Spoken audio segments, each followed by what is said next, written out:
Welcome to Chillin' 101. We hope this video helps. You start by working fast but deliberate. Wash and dry your hands, clear a flat surface, and remove any case. Open the kit and use the wet wipe, then microfiber. Remove visible lint with the dust sticker. Once done, partially peel the protector's backing and hold the protector by edges. Align the top edge and camera cutouts to the phone.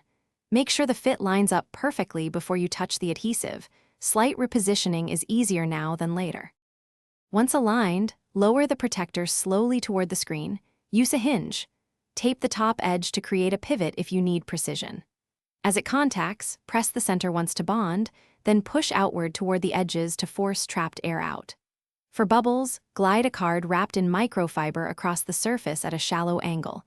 If dust causes a spot, gently lift the nearest corner, remove the particle with the dust sticker, and reseat that section quickly to avoid new contamination. You finish by pressing all edges and corners firmly to ensure full adhesion, then wipe the surface with a clean microfiber to remove fingerprints.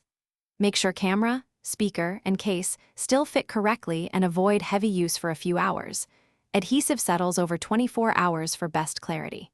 If a persistent bubble or dust speck remains, lift only the affected corner, remove the contaminant with the sticker, and reseat that area immediately. Thanks for watching. Consider subscribing if we helped you.